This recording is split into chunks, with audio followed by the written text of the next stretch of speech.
decisiones, establecer relaciones y dar forma al mundo en el que vivimos. Es, como decía anteriormente, un derecho universal y un elemento esencial para el desarrollo personal, comunitario y socioeconómico. Y bueno, pese a que estamos preparando nuestras jornadas, que son el próximo 19 acá en Granelada, y que veníamos, incluso yo de mis vacaciones, dije, bueno, es una oportunidad fantástica que en ningún caso hay que desaprovechar y que claro que hay que estar ahí. Y os agradecemos mucho de parte de todo el equipo el que podamos hoy estar presente y dirigirnos a un colectivo al que no estamos acostumbradas. Que eso también hace que tengamos que adaptarnos. Luego este medio, que es fantástico, son unas instalaciones fantásticas, pero nosotras normalmente nos dirigimos a un público más escolar, ¿no? Y más de una forma, al mismo nivel, no en una tarima, y intentando también hacer cada vez más actividades en círculo, donde nos podamos situar en una posición horizontal, pero bueno, como es necesario en salud mental además hay que ser flexibles y adaptarnos a las circunstancias. Bien, gracias también a Isabel, por supuesto. Y bueno, hoy venimos parte del equipo. El equipo de sensibilización es mucho más amplio, tanto de personas expertas desde su experiencia como de profesionales.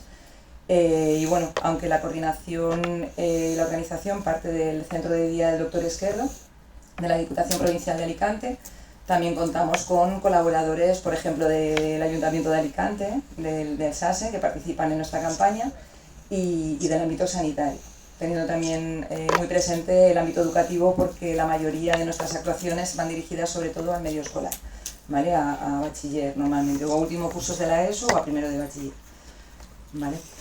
Bueno, nuestra campaña, Abriendo Mentes, Desmontando Estigmas, tiene ya un largo recorrido. Son ya más de 20 años los que estamos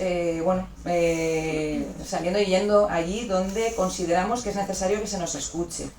¿Por qué? Porque en nuestro trabajo de día a día, inicialmente, ¿no?, de acompañamiento hacia la inclusión, hacia el desarrollo de esos derechos universales que deberían de ser ya un hecho constatado, pero que todavía nos queda tanto por avanzar, nos encontrábamos que había muchísimas barreras, ¿no?, y muchos estigmas, estereotipos, falsas ideas. Algo había que hacer, y bueno, pues hace 20 años diseñamos una campaña que se aleja mucho a lo que actualmente es nuestra campaña, ¿vale? ¿Por qué? Porque estamos evolucionando, los modelos que en su momento con los que aprendimos, a mí me gusta mucho utilizar una frase de Erving Toffler que dice que los analfabetos del siglo XXI no son aquellos que no sepan leer ni escribir, son aquellos que no son capaces de aprender, desaprender y reaprender, ¿no? Y a mí me identifica mucho, ¿no?, con lo que nos ha pasado. Efectivamente yo aprendí bajo unos modelos que ahora mismo se alejan mucho a nuestra mirada actual. Y bueno, la experiencia y la formación, porque aquí no se trata de utilizar el sentido común, que además ni de actuar con el buenismo que mucha gente dice, sino no de formarse, no dejar de formarnos, no dejar de escuchar a las personas a las que acompañamos y crecer y desarrollar una mirada acorde a las evidencias, ¿no?, a lo que realmente funciona y no a...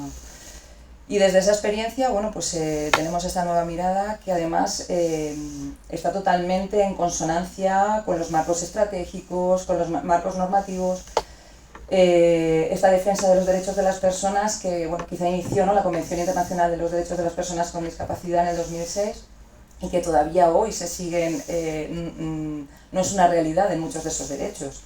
Creo que las últimas elecciones, no las anteriores, fue la primera vez que pudieron votar las personas con discapacidad. Hasta ahora se les negaba esa posibilidad.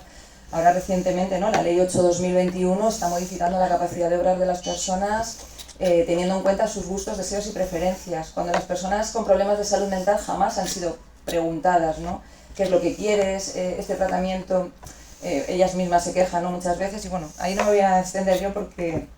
partiendo de las experiencias en primera persona, ¿qué voy a decir yo, no? Pero bueno, ha tocado deconstruir los servicios de acompañamiento hacia estas personas y construir unos nuevos servicios donde nos cuestionemos las ambivalencias, donde nos cuestionemos esa posición de poder que tenemos los profesionales en nuestro acompañamiento a las personas, que escuchemos, que planteemos acompañamientos en base a lo que las personas quieren, ¿no?, y a los proyectos vitales que cada persona quiere llevar en su vida. un ámbito como el vuestro, ¿no? Que nos decían al principio que iba a ser un ámbito, ¿no? del grupo de la nueva corporación, ¿no? que acabáis de incorporaros a esta a las diferentes concejalías. Muchas personas pueden pensar, a lo mejor esto solo tiene que ver con una concejalía especialmente, ¿no? Con la de bienestar social. Pues no, la salud mental es totalmente transversal y tiene que ver absolutamente con todos y con todas nosotras, ¿no? Cuando realmente tomemos conciencia de que la salud mental no tiene que ver cuando ya aparece un diagnóstico y en la edad adulta, sino que tiene que ver absolutamente desde que nacemos y en todas las personas, quizá a lo mejor consigamos cambiar algo en estos aspectos, ¿no? Lo importante que es desde la educación, la prevención. Bueno, nosotras no solamente hacemos la campaña, sino que también llevamos muchos años formando a policías, a profesionales del ámbito de la sanidad, de los servicios sociales. En concreto ahora, hicimos un curso a medida para formar a los ASEN que se estaban creando, que era una oportunidad, porque además muchas veces hablamos de lo importante de la formación, pero la formación no vale cualquier formación.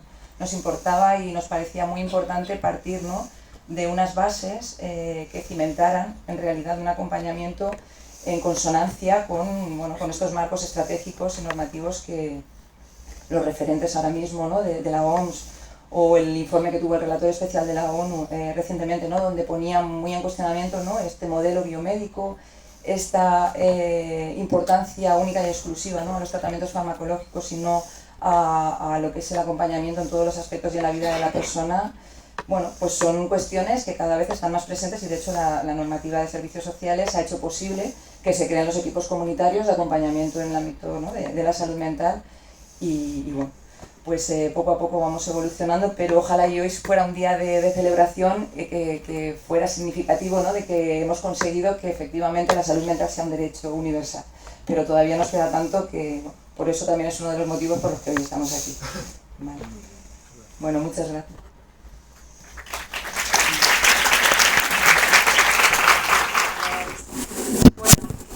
Como ha comentado ya Ofelia, se ha ido evidenciando progresivamente cómo, pues a través de múltiples estudios de distintas disciplinas, de los resultados que hemos obtenido, ¿no?, del trato y tratamiento que hemos utilizado hasta el momento, que la salud mental no viene de una única causa, ¿no? No existe una única causa a raíz de la cual vayamos a desarrollar un problema de salud mental, sino que es algo multifactorial. A todas las personas nos rodean multitud de factores, ¿no?, que interaccionan entre sí, hacen diferentes sinergias entre sí, factores sociales, psicológicos, biológicos. De hecho, en los últimos años se ha hablado mucho os sonará, del modelo biopsicosocial, ¿verdad? Pues con los datos que tenemos hasta el momento, parece que tenemos que ir dándole la vuelta, ¿no?, y hablar del modelo sociopsicobio, porque de lo que sí tenemos cada día más evidencias es de la influencia de los determinantes sociales y de las adversidades, tanto en la infancia como en la adolescencia, sobre todo, en un posterior desarrollo de malestares y sufrimiento psíquico-emocional, ¿vale? Por poner un ejemplo que todos y todas hemos vivido recientemente, vamos a utilizar la crisis del COVID, ¿vale? La crisis del COVID, la pobreza, el desempleo, el trabajo precario, la incertidumbre del futuro, de qué nos iba a pasar, el tomar contacto con que somos seres finitos, ¿no?, el miedo a la muerte, hizo que muchas personas desarrolláramos pues ansiedades, tristezas profundas, obsesiones, yunga, etcétera, ¿no? Fueron las respuestas humanas a lo que estaba pasando, al sufrimiento que estábamos viviendo, ¿no?, cada uno desde nuestro lugar, que por supuesto era diferente, ¿no? Y de hecho, a partir de ahí, si no me equivoco, se ha empezado a hablar mucho de este tema de la salud mental. Pero ¿cómo estamos hablando de la salud mental, no? Yo me pregunto, porque lo que estamos viendo también es que se está individualizando y patologizando las respuestas humanas al sufrimiento. Y con esto se está sobremedicando y medicando muchos sufrimientos, ¿vale? Somos el país mundial, España, que más consumo de ansiolíticos tenemos. ¿Qué está pasando, no? En los últimos años, por poner uno, ha aumentado el consumo del diazepam un 110%. qué nos está pasando, ¿no? Que necesitamos adormecernos, ¿no? Para continuar en nuestro día a día. Otra cosa que también ha hecho, por un lado positivo, es, bueno, normalizar, ¿no? Algunos sufrimientos, esto que llamamos trastornos mentales comunes, que son sufrimientos pues más cercanos, ¿no? Que entendemos más, ¿no? Como la ansiedad. ¿Quién no ha tenido ansiedad aquí, no? Como la ansiedad, como tristezas, ¿no? Tan profundas que ya no me puedo mover de la cama, ¿no? Que llamamos más depresión, pero hay más sufrimientos, ¿no? Estos otros que llamamos trastornos mentales graves, que se han separado aún más si cabe, distanciando, discriminando, estigmatizando aún más. Y unos y otros, porque es una separación artificial que hacemos, son sufrimientos humanos, porque la forma en que tenemos de ver el mundo, de interpretar el mundo que nos rodea, de interpretar lo que nos pasa, nuestras emociones, nuestros sentimientos, nuestros pensamientos, está directamente relacionado con nuestros primeros años de vida y con nuestra historia biográfica, ¿no? En cómo nos han recibido al llegar al mundo, en cómo nos han tratado, en cómo nos han nombrado, qué relaciones hemos tenido, en qué contexto, ¿no? Sociocultural nos ha tocado desarrollarnos y vivir. No es lo mismo nacer en un barrio que nacer en otro barrio. Eso marca la identidad de las personas, ¿no? Porque hay barrios, hay lugares, hay familias en las que tenemos que desarrollar alerta para poder sobrevivir, por ejemplo, ¿no? Entonces, dependiendo de las cosas que nos hayan ocurrido también, de las adversidades que hayamos tenido que enfrentar, vamos a ir, ¿no? Desarrollando una construcción psíquica, una identidad propia, más o menos separada del otro, dependiendo de las oportunidades que hayamos tenido para poder funcionar y manejarnos en el día a día. Pero luego llegan, ¿no? Situaciones en la vida que nos pasan a todos y todas, y puede ser que en un momento dado, por una enfermedad grave, por un duelo, por varios duelos seguidos, por abusos, ¿vale? Pues nos rompamos. ¿Y cómo nos vamos a romper? Pues cada uno y cada una nos vamos a romper de forma diferente, ¿no? Antes nos comentaba nuestra concejala que lo sentimos, ¿no? El sufrimiento de manera distinta, y lo vivimos, ¿no? De diferente manera e intensidad. Pues es que igual yo desarrollo una ansiedad que es tan profunda que ya llego a ataques de pánico y me interfiere en mi día a día. O igual necesito estar algo hiperactiva o muy hiperactiva para salir de una tristeza profunda, esto que llamamos la manía. O igual necesito escuchar voces, porque me han pasado cosas tan profundas que no he podido elaborar.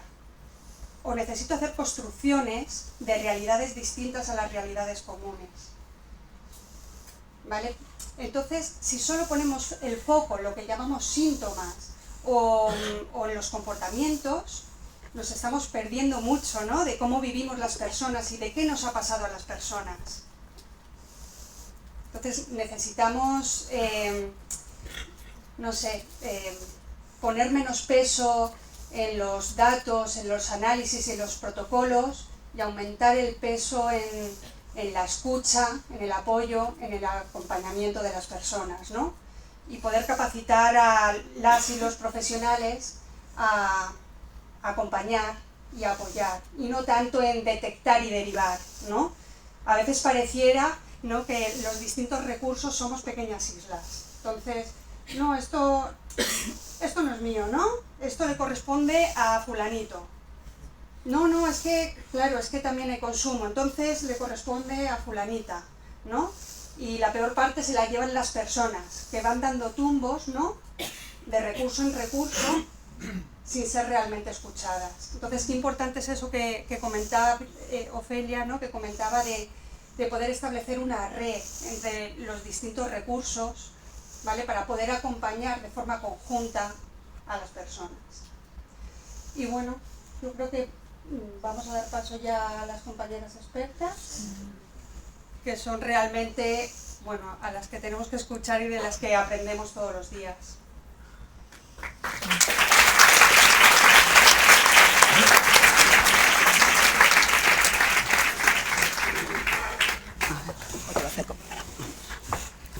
Hola a todos.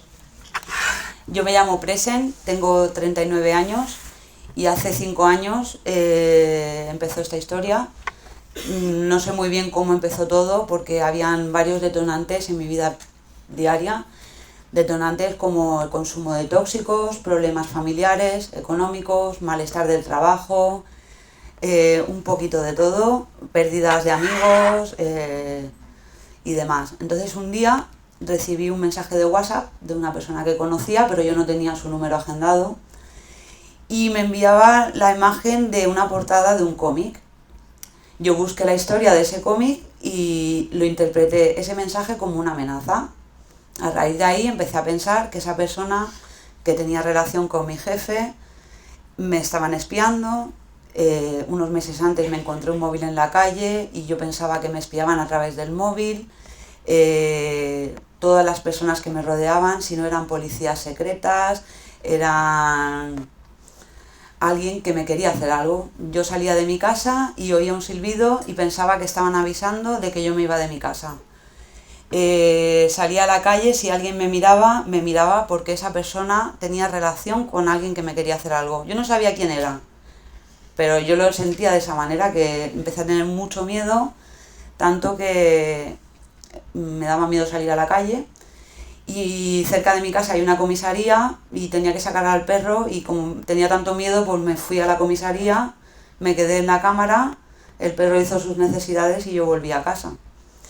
Me puse toda la ropa que tenía a mano, me quedé muy delgada en muy pocos días, iba por casa a oscuras para que los vecinos no me viesen de que yo estaba en casa, y no sabía a quién recurrir y a quién contarle todo eso porque no me iban a creer. Como le explicaba lo que me estaba pasando si yo no había hecho nada para que me sucediese eso.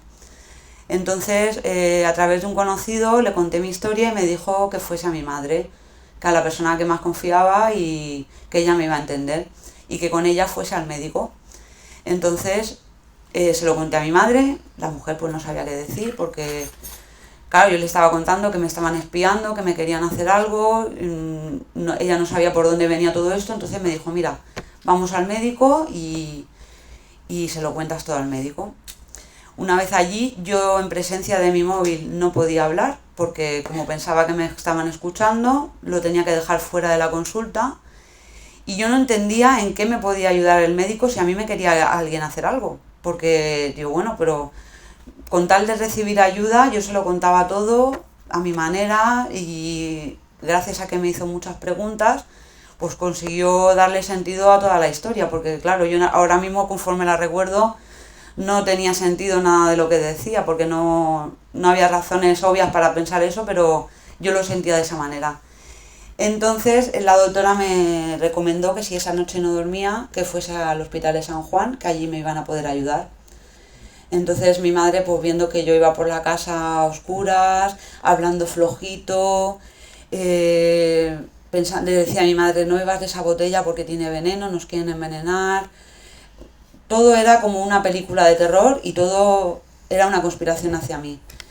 Entonces me llevó al hospital y allí yo me sentí protegida porque digo, bueno, aquí las personas que me quieren hacer daño no me lo van a hacer, aquí estoy vigilada. Entonces allí en urgencias me abrieron el expediente, me ingresaron y empezaron a hacerme muchas preguntas los médicos. No había un médico solo, habían un montón. Yo recuerdo, pues a lo mejor habían entre 10 y 15 médicos preguntándome, haciéndome pruebas, haciéndome preguntas abiertas para que yo me expresara, porque yo no sabía cómo contarles todo esto. Entonces, pues gracias a cómo ellos llevaron la situación, yo pude contarles todo y que me pudieran entender.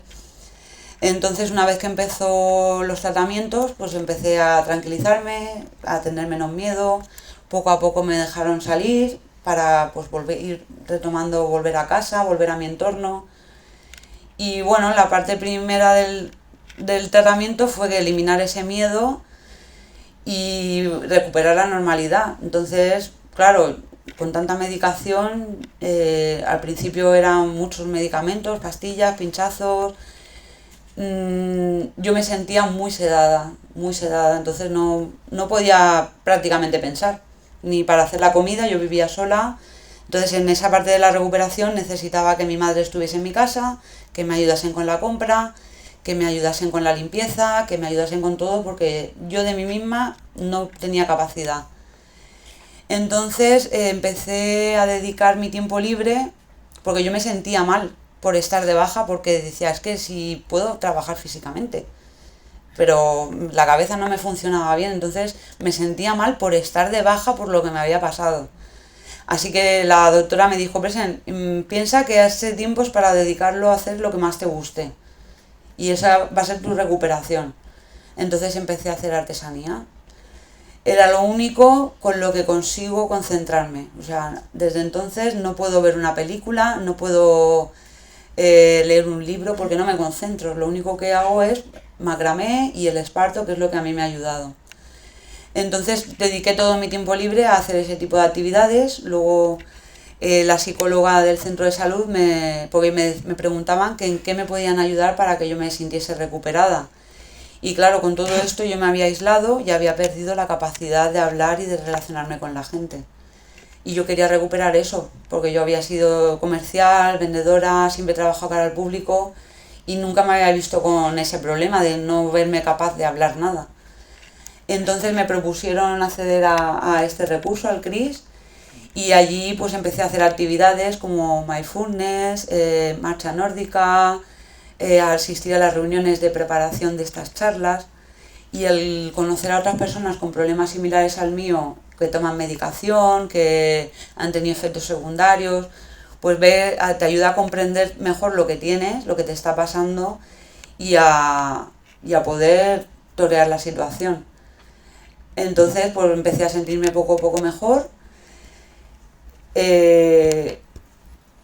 Hubo una parte que, por ejemplo, a mí el estigma en este tema, pues yo he tenido siempre mucho apoyo familiar y de mi entorno, pero los efectos de la medicación, por ejemplo, engordar 20 kilos en 2 meses, hacía que la gente de mi entorno me estuviese preguntando constantemente qué me había pasado, que por qué había engordado, con lo mona que estaba. Y eso a mí me hacía sentirme mal, porque yo decía, jolín, con lo que me ha pasado, encima tengo que estar dando explicaciones de por qué he engordado, pues hacía que yo no quisiera tomar la medicación.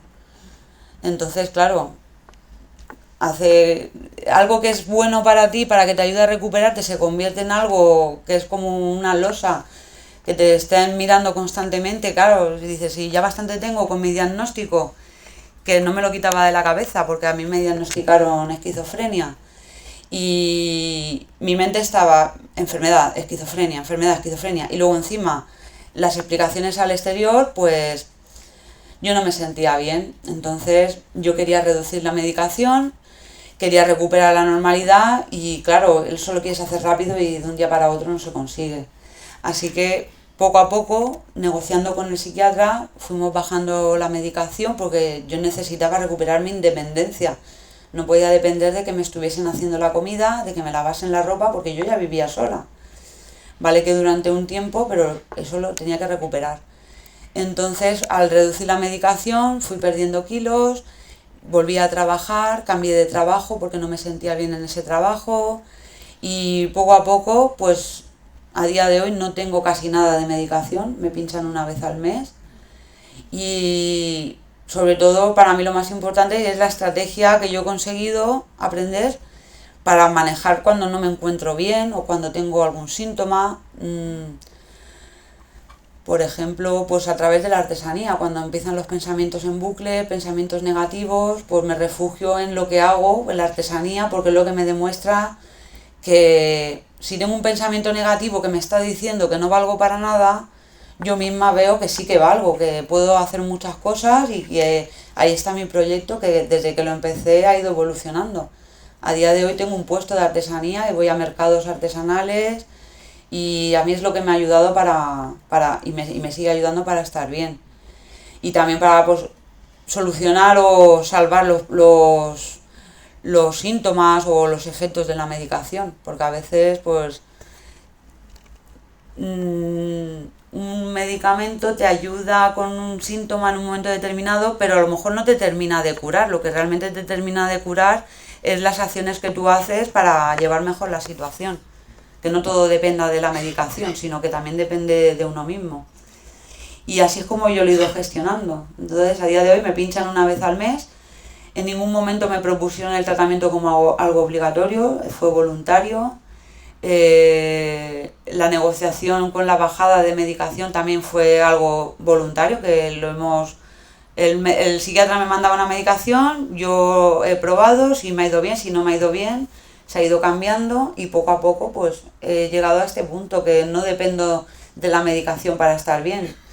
Simplemente tengo ese cuidado con mi pinchacito y luego pues, para mí lo más importante son las actividades que hago, porque es lo que realmente me motiva y si tengo un pensamiento negativo lo consigo cambiar a través del esfuerzo. No sé si hay alguna pregunta o algo más. Un aplauso por lo menos. Gracias.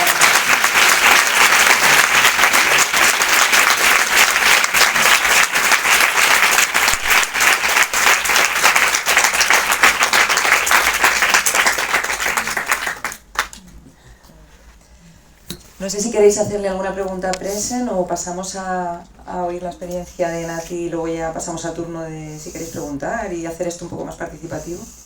¿Hacemos así? Ok. Sí. Bueno, os decía al principio que, claro, esto nos abruma un poco y Nati prefiere hablar a una altura más cercana.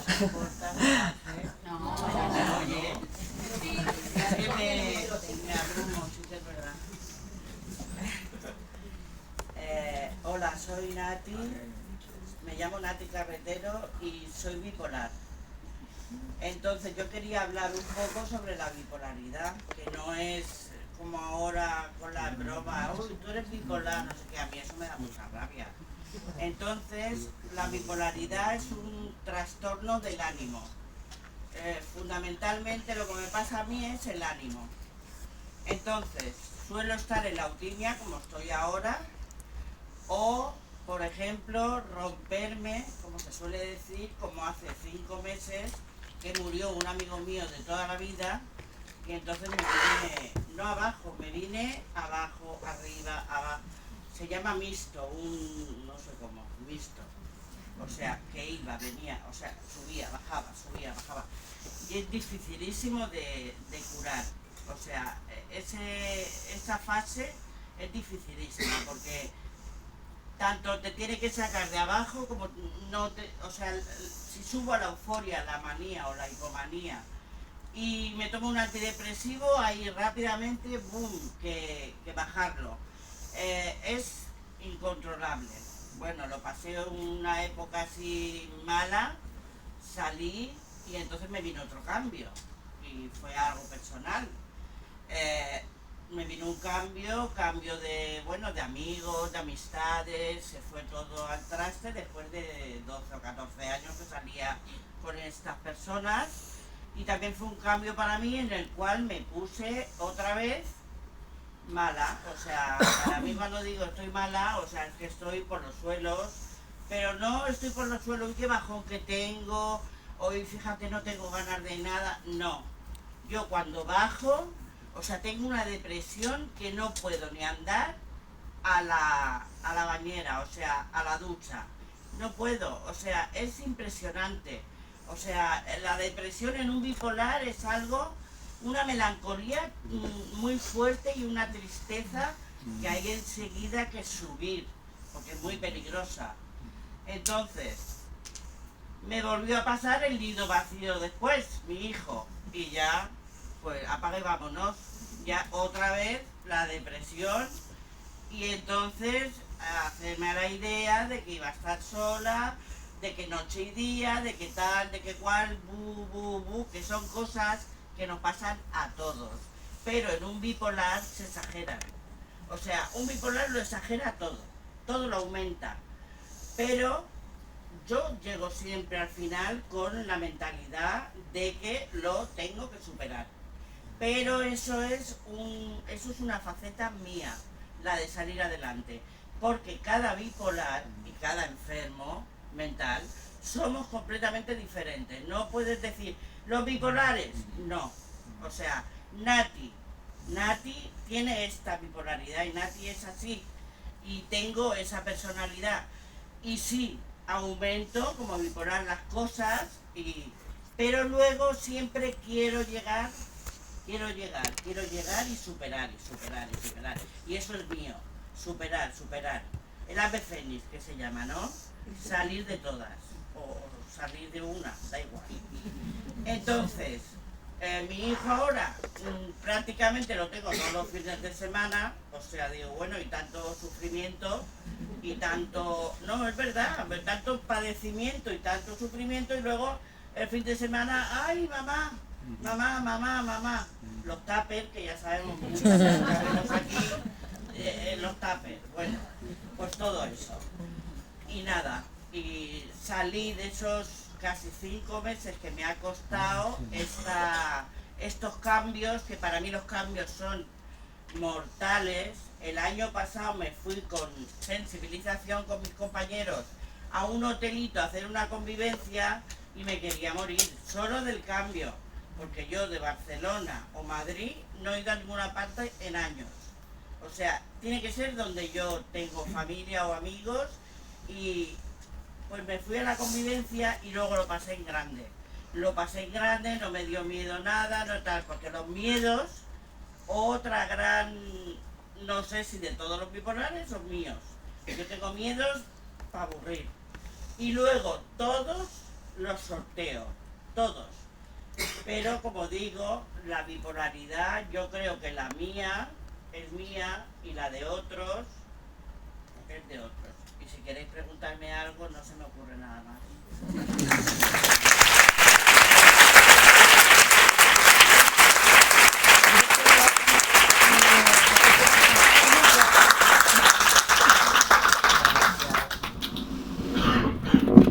Sí, bueno, Nati empezaba diciendo soy bipolar. Yo, ¿qué creéis? ¿Qué somos o qué tenemos? Vale. Pues perdón, sí, no sé si has dicho estamos. Bueno. No he dicho nada. Sí. Gracias, Nati. Bueno, son cosas que nos acompañan porque llevamos muchos años, ¿no? Con un modelo que hablaba de la conciencia de enfermedad. Es importante que la persona tenga conciencia de que está enferma. Adherencia al tratamiento, es importante que la persona se tome un tratamiento farmacológico, que por supuesto que está ahí, que es importante, pero que también hay muchos otros, ¿no?, que le acompañan. Pues eso se ha aprendido además con psicoeducación durante tantos y tantos años, que es muy difícil modificar el lenguaje, ¿no? Vamos a hacer nosotros ahora una jornada que trata sobre el lenguaje. ¿Por qué? Por la importancia del mismo. Bueno, las palabras tienen un peso tremendamente importante. ¿Preguntas para Nati, para Presen o para cualquiera de nosotras? Sí. Nati, pero Sí. has dicho cuándo se da cuenta ella y cuándo te das cuenta Mire, tú. que salgo aquí. Es que me tengo que encontrar en mi sitio. ¿Que no se me oye? No. Pero ella me oye. Sí, pero no la oigo. ¿Tú cuándo te das cuenta de que algo está pasando? Yo sí me doy cuenta. ¿Cuándo? ¿Cuándo te das cuenta? ¿Qué notas para darte cuenta? Es ¿Qué que sientes? hay 1000 formas para darme cuenta de que algo no va bien. Voy a saber. Ah, pues sí. Ah, pues mira.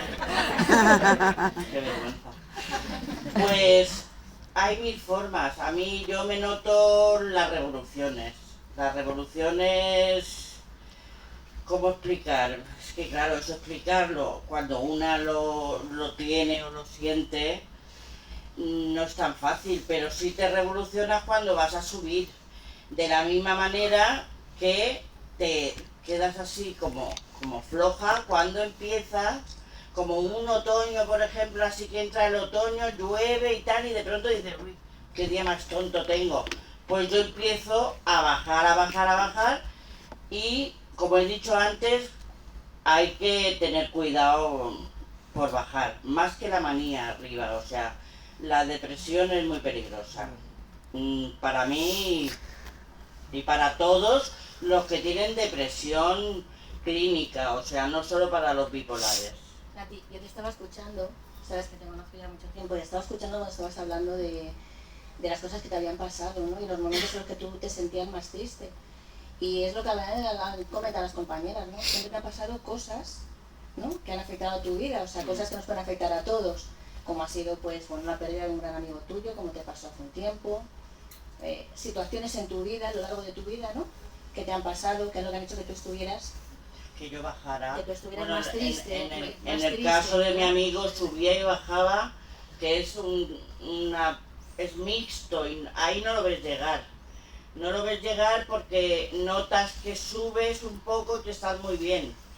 Pero luego bajas y ya te encuentras. Entonces no lo ves llegar ahí tanto, a no ser que lleves tantos años. Yo llevo desde los 25 con este diagnóstico y entonces ya te das cuenta, por lo menos al segundo día o así, ya te das cuenta. Pero tú eres una persona que te sueles dar cuenta, porque cuando hablamos a veces de que tenemos que hacer algo y nos cuentas, no me encuentro bien, y normalmente siempre es porque algo te ha pasado. O sea, algo que en tu vida pues ha cambiado, como por ejemplo tu hijo cuando se fue, que hablábamos tú y yo, me ha dejado ya, digo, ay, esto nos pasa a todas. ¿No? Sí, lo sé. Lo sé que no pasa lo del nido vacío, pero para mí fue algo... Madre mía, fue doloroso y claro. Aunque luego he oído padres que también sienten ese vacío y ese dolor y ese... Solo que yo ya digo, exagero muchísimo. Y bueno, ya le he contestado, ¿no? Más o menos.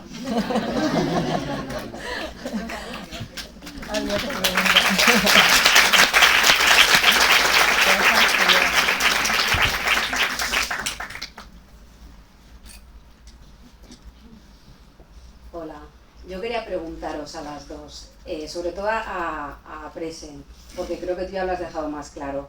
Me imagino que en algún momento os habréis preguntado que por qué os ha pasado a vosotros. Sí. ¿Tenéis alguna explicación? ¿Tenéis algún motivo o varios motivos o situaciones que creáis que han sido las que han empujado a que tengáis este trastorno? Sobre todo porque es que eso es lo que nos ayudaría a poder empezar a hacer prevención en condiciones. En concreto, saber qué es lo que a mí me detonó, no lo sé, porque habían, como he dicho, varios detonantes presentes. Pero que todos ellos han influido. Para mí el hecho de que me diesen un diagnóstico me supuso una especie de alivio, porque yo me había planteado alguna vez que en mi cabeza había algo que no era normal, pero no le había dado importancia hasta que no me empezó a pasar la psicosis. Entonces, puede ser que tengas un motivo y te dé una psicosis, o puede ser que te influyan todos. A mí me explotó la cabeza. Iba arrastrando hasta que al final pues mi cabeza explotó de esa manera y reaccioné así. Pero lo pones en el estrés, en la carga de trabajo, en la falta de apoyo. En el estrés, en la carga de trabajo, en la falta de dinero, problemas personales, cotidianos, que una amiga te ha criticado, lo que sea, cualquier pérdida de una amiga. Y es que a mí me pasó de todo. Los años anteriores a esto me habían pasado tantas cosas que yo pensaba que tenía una depresión profunda, pero no fue una depresión. O sea, sí tenía síntomas de depresión, pero a mí me derivó en la psicosis. Yo quería comentar al respecto de lo que has preguntado, Esperanza. Es verdad que no es solamente una causa la que suele detonar o hacer que aparezca un problema de salud mental, ¿no? Son muchas causas que además muy bien te lo acaba de decir Presen. Pero hablando de la prevención, una de las cosas que evita que haya una prevención sobre el tema de salud mental es el estigma que se genera, ¿no? El estigma que conlleva miedo, vergüenza. ¿Cómo voy a contar lo que me está pasando? Si en el momento que lo cuente me van a mirar mal. No lo puedo hablar con mis compañeros de trabajo, porque ya mis compañeros van a empezar a mirarme de otra manera. En las familias, ¿cómo cuento yo en mi casa, o en mi familia, o en mi comunidad de vecinos, que mi hijo, mi familiar tiene un problema de salud mental y a lo mejor ahora está teniendo un comportamiento que nos cuesta entender, ¿no? Toda esa vergüenza, las personas ya no empiezan a sentirse bien y empiezan a aislarse, que también te lo han comentado, ¿no? Todo ese aislamiento hace que a veces sea muy difícil la prevención. Si los demás, los que estamos fuera, empezamos a cambiar esa mirada, que los miramos de forma diferente, quizás las personas nos atreviéramos más a poder decir lo mal que nos sentimos. Porque todos entendemos y tenemos muy claro que un malestar físico es entendible, el que vayamos a un profesional de la parte física lo entendemos todo y no pasa nada, al contrario, la gente te apoya, te acompaña. Pero en el momento que tenemos un malestar, ese sufrimiento psíquico que se tiene, ese dolor que se tiene, el decirlo cuesta mucho. Y luego, como tú bien has dicho, la pregunta, ¿no? ¿Qué es lo que siente, como la pregunta que has hecho, ¿no? Dices, está luego esa autoestima de decir, ¿por qué me ha pasado a mí? ¿Qué he hecho yo? Porque hay otra parte de como, sin querer culpabilizar. Hacemos frases como, es que mira qué vida ha llevado, si hubiera llevado otra vida quizás uno hubiera tenido esto. Bueno, no lo sabemos. Pero esas frases, que las decimos sin darnos cuenta, tienen mucho peso y mucho poder. Entonces la persona se aísla más, se culpabiliza más. Las familias tienden a culpabilizarse también mucho de qué es lo que habré hecho como padre, como madre, como familiar, qué es lo que habré hecho mal. Y todo eso, el autoestigma y el estigma, impide que pudiéramos seguir a algo, empezar antes. Y cuando una persona no se encontrara bien, pudiera ir a pedir la ayuda necesaria sin el miedo a ser ni juzgado, ni criticado, ni aislado. Porque a los adultos nos pasa mucho, pero imaginaros esto en los colegios. Imaginaos esto en los colegios, ¿no? Lo intenso que tiene que ser. Vale, ¿había otra pregunta por ahí? Sí. Primero creo que había levantado la chica, sí. Ah, bueno, no te he visto. ¿Se me oye? Ahora. Ahora. Jolín, ahora. Por la bipolaridad de Nati, ¿no? Por ejemplo, tú has dicho que el trastorno bipolar es eso, estar muy arriba, muy abajo y demás. Y vale, cuando tú estás como muy abajo, tú no notas que estás muy depresiva, que te cuesta andar, pero ¿cómo notas, o sea, cómo diferencias, por ejemplo, que tú tienes un buen día a que estás en ese estado extremo de, en ese pico, ¿sabes? No sé si me estoy explicando. ¿Cómo noto un día que Claro, porque, por ejemplo, o sea, cuando estamos depresivos, ¿no? En tu caso sí que notas, pues que a lo mejor te cuesta incluso levantarte a la ducha y tal, pero ¿cómo diferencias? Hoy tengo un buen día a estoy muy arriba. Se nota, tengo un buen día hoy, no estoy. Vale, vale. Pero por ejemplo, ¿qué características? Yo, por ejemplo, soy nerviosa de naturaleza, lo sé.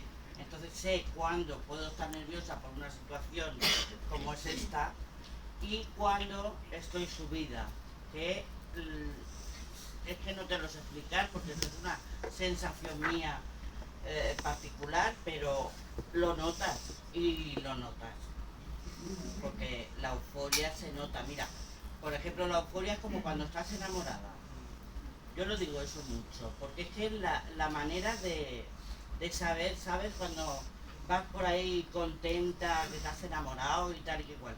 Eso es la euforia, pero en vez de enamorarte, vas por ahí contenta y ya hay un peligro, porque viene la hipomanía. Sí, hipomanía y manía, por los gastos del dinero. Cuando empiezas a usar la tarjeta, pero ya de una manera que dices, uy, tú no lo dices, pero tiene que haber alguien que lo diga al lado, como en mi caso mi hijo. O sea, de alguna manera todo ya se sale de control, no es lo mismo que un día como hoy, ¿entiendes? Gracias. Había una chica detrás también. Gracias.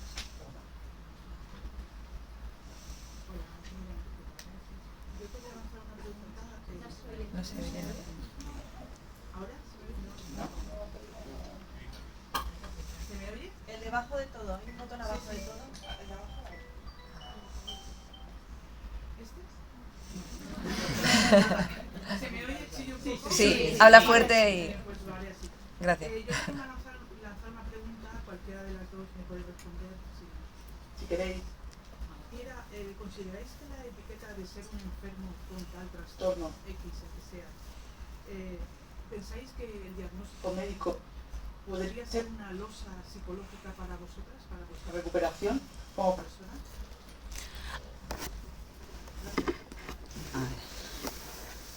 A ver, a mí en su momento el diagnóstico me supuso un alivio entender qué es lo que me pasaba dentro de mi cabeza. Pero luego, de cara a los demás, es un prejuicio que tienen los demás por lo que te pasa porque no lo conocen y no lo comprenden. Entonces, tiene su lado bueno y su lado negativo. Para mí, la palabra enfermedad ya tiene una connotación negativa porque es como un castigo. por decirlo de alguna manera. Es como que como no te has portado bien, ahora tienes una enfermedad. O porque has hecho esto, ahora tienes una enfermedad. Entonces, yo lo veo más como un problema, más que por lo menos por mi parte. Yo no me considero enferma, yo considero que tengo un problema de salud mental, que lo consigo solucionar con mis estrategias y a día de hoy puedo decir que estoy prácticamente recuperada. Eso no me quita de que el día de mañana pueda tener una crisis. Pero igual que yo, igual que tú, igual que cualquiera, que nunca han tenido una crisis y les pueden hacer una crisis. Entonces, para mí, al principio la palabra enfermedad me marcó mucho y la palabra esquizofrenia también, pero ahora pues eso, me sirve para poner nombre a los síntomas o a las experiencias que he estado teniendo y cómo gestionarlas. No sé si eso te responde la pregunta. Sí, ¿por qué palabra la cambiarías, la de enfermedad o enfermo? ¿Qué palabra Por problema. preferirías? Problema. Problema.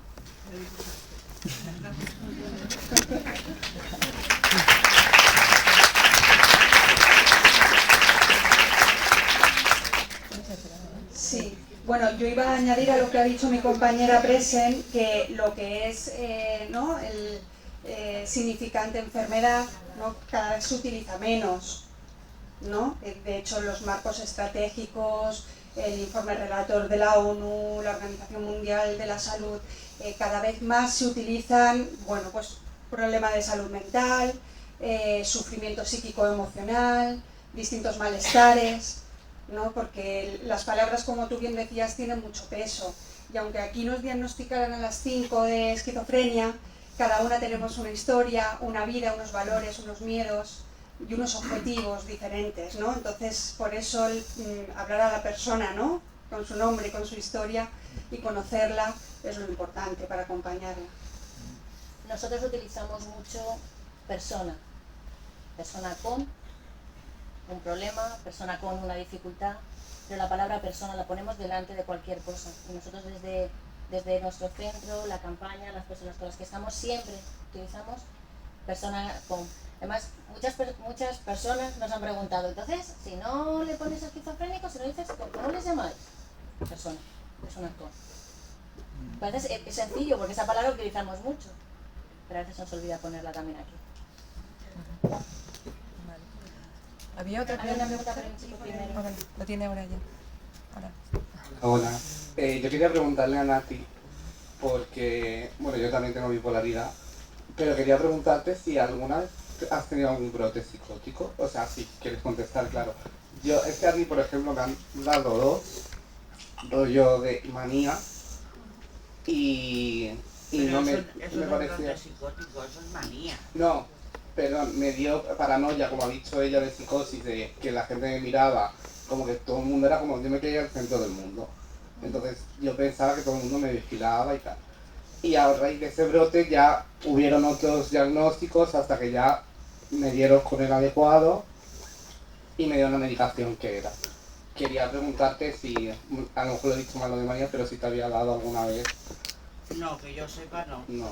Yo he tenido manía, Vale. solo y exclusivamente la manía. Que ya la manía, o sea, ya tiene lo suyo. Ya. Ya. Pero, y la depresión, yo me refugio en la depresión. Yo tiro siempre para estar deprimida. A mí la manía me da mucho miedo. Y me habrá dado un par de veces en toda mi vida, desde que me diagnosticaron a los 25 años. Pero tiro para la depresión siempre como si mi cuerpo supiera que tengo que estar allí más, Ya. ¿sabes? Sí. Vale, pues era eso, gracias. A ti.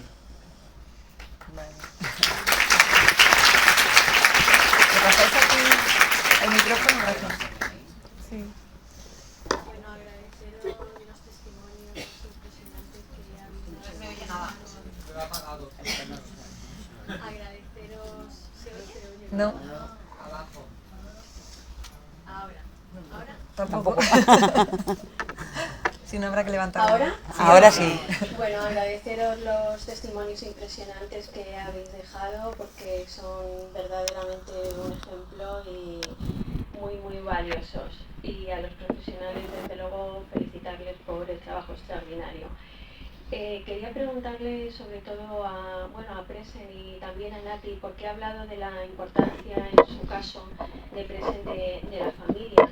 Yo aquí veo fundamentalmente la dificultad de quién te ayuda en ese momento que estás percibiendo todo eso, quién es ese gancho, quién es ese recurso que te puede ayudar, y cuántas personas con ese diagnóstico la dificultad que tienen es que a lo mejor no toman la medicación o no tienen esa actividad, ese taller que te ayuda a abstraerte y a focalizar tu atención en una cosa que no sea el rumbo mental.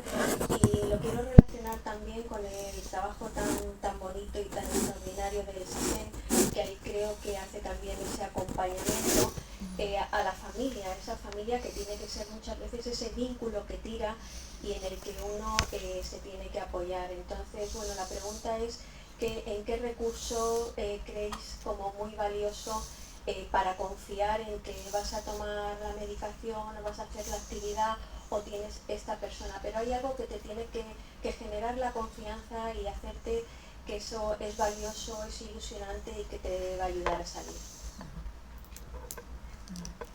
Yo creo que es fundamental la educación mental, entender los síntomas, qué es un síntoma, qué es un sentimiento, por qué tienes un sentimiento, y eso viene de interiormente de cada uno. Si tú no entiendes por qué te sientes alegre, pues a lo mejor no lo terminas de celebrar. Igual que si entiendes por qué estás triste o qué es la tristeza, porque yo muchas veces no entendía por qué estaba triste. Yo es que no entiendo por qué estoy triste si tengo todo a mi alcance y me sigo sintiendo triste, te sientes vacío. Entonces, esa educación, el comprender el sentimiento de tristeza, comprender los diferentes estados de ánimo, hace que tengas menos miedo y menos prejuicios sobre lo que desconoces, porque claro, cuando nunca has tenido una experiencia de una psicosis, pues a lo mejor lo interpretas de una manera o juzgas a la persona que tiene la psicosis de una manera, pero cuando lo vives de cerca lo aprendes a ver de otra. Entonces, personas que normalmente nunca han tenido una crisis psicótica cerca de su entorno, pues lo puedan prejuzgar de manera negativa. Entonces los prejuicios hacen que te encierren más, que tengas más miedo y que no termines de comprender lo que te está pasando. Entonces la formación pues sería para todos, porque tanto la persona que lo experimenta necesita saber lo que está pasando, y las personas que están a su alrededor tienen que comprender que una persona puede estar en un momento determinado pasando por una situación crítica. Si ahora, porque estás deprimido, es que no sé qué, te juzgan, pues lógicamente no vas a querer salir por desvelar que tienes una depresión. Entonces el conocimiento, conocer todos esos síntomas, conocer que todo eso le puede pasar a cualquiera, pues para mí, mi forma de pensar es que la educación mental te la tienen que dar desde pequeño. Que es como aprender a leer, como aprender los colores, como aprender matemáticas. El conocerte a ti mismo para que si en un momento necesitas ayuda, poder pedir ayuda. Porque yo me veía en una situación que decía, es que cómo voy a decirle a mi madre que me están persiguiendo, que me quieren hacer algo, la policía. Es que yo misma decía, es que no tiene sentido. ¿Cómo voy a pedir ayuda si no sé ni a quién tengo que pedir ayuda? Entonces ahí es donde yo creo que... Muchísimas gracias. Nada. Yo quisiera continuar un poco, bueno, efectivamente en la infancia, y luego también, y aprovecho que hay personas del ámbito político, ¿no?, que pueden tener mayor posibilidad de decidir, ¿no?, y de diseñar políticas en esos condicionantes que apoyen una salud mental, ¿no?, vivienda, empleo, educación, bueno, en todos los ámbitos. Para nosotras, bueno, y para cualquier intervención en salud mental es fundamental las familias, o sea, no se concibe un acompañamiento sin el contexto, que es donde se desarrolla la persona. Ahora bien, también en ese sentido ha habido una evolución que podemos hablar desde nuestra propia experiencia. Inicialmente partíamos de una psicoeducación, de una verticalidad, ¿no?, profesional, donde el saber profesional compartía con las personas hacia otros modelos, ¿no?, de trabajo en el entorno familiar, donde bueno, pues los grupos de ayuda o los grupos interfamiliares, donde en realidad partimos de la propia experiencia de las personas, que son las que, en la mayoría, bueno, en general desde donde aprendemos los profesionales, ¿no? Entonces, bueno, ahí sí que ha habido una evolución y es importante, bueno, dejarla también de manifiesto, porque, como decía, la formación no todo vale. Bueno, pues el apoyo a las familias también nos ha tocado desaprender muchas cosas que con la mejor de las intenciones pues no eran a lo mejor ese apoyo acertado, ¿no? ¿Hay más preguntas? Los ASEN, bueno, sigo yo un poquito. Los ASEN me parece que son, un segundito, los ASEN son un recurso maravilloso y cercano a las personas, ¿no? Para poder trabajar desde el propio contexto. Yo creo que es una oportunidad la que se está desarrollando ahora con los equipos ASEN para trabajar generando redes en los propios contextos de las personas, ya no solamente del ámbito familiar. A mí me parece que en la pandemia se ha evidenciado cómo donde a veces no llegábamos las instituciones, era muy difícil llegar, el tejido social informal se ha desarrollado y ha dado respuesta a las necesidades de las personas, nos ha dado respuestas a todos. Entonces, bueno, pues qué oportunidad tan importante que tienen los ASEN de poder estar cerca y poder apoyar en todos los ámbitos.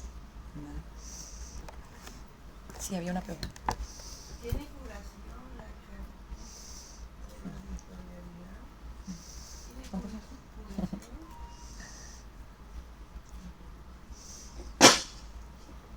Nosotros no hablamos de curarse, ¿no? Sino de recuperar proyectos de vida, ¿no? A todas las personas nos acompañan sufrimientos de distintas formas. Entonces se trata, como decía Presen, ¿no? De conocer qué es eso que me acompaña, poder manejarme con ello, ¿no? Y poder desarrollar un proyecto vital propio. Para eso se necesita ese tejido, ¿no? de apoyo natural también.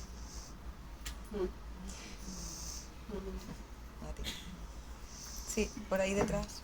Bueno, yo desde esta pregunta va dirigida a los profesionales de la salud mental. Yo desde músico siempre he madrugado mucho. Pero he madrugado para estar más tiempo sin hacer nada, vamos. Esto es una enfermedad que tengo más gente que el poco.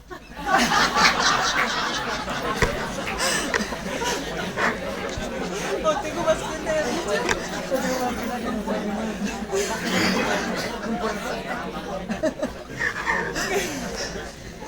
Yo agradecerte este toque de humor que tan necesario es para la salud mental.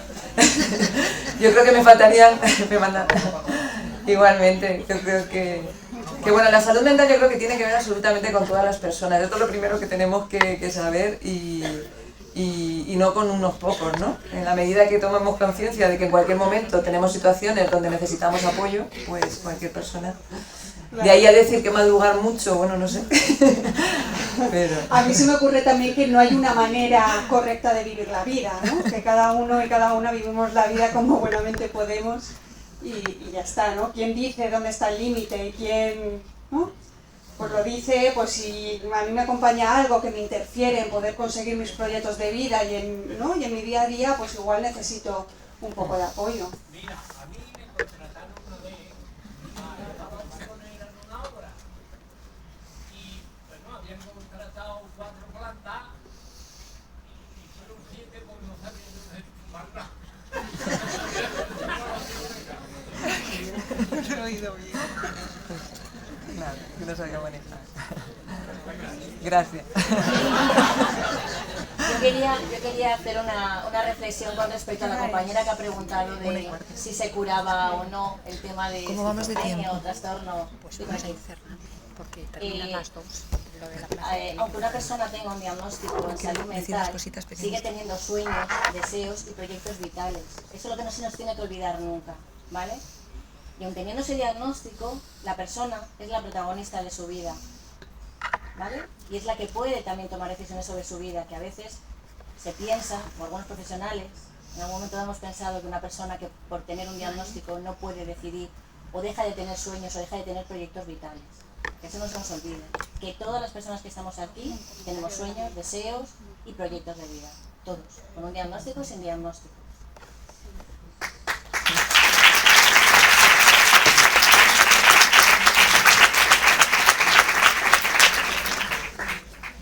Bueno, nos dicen que vayamos acabando, pero antes de terminar se ha nombrado muy por encima el tema de los fármacos y bueno, quería añadir que, ¿no?, por esto de se cura o no se cura también, los fármacos no revierten algo que está mal, no tenemos nada que está mal, ¿no?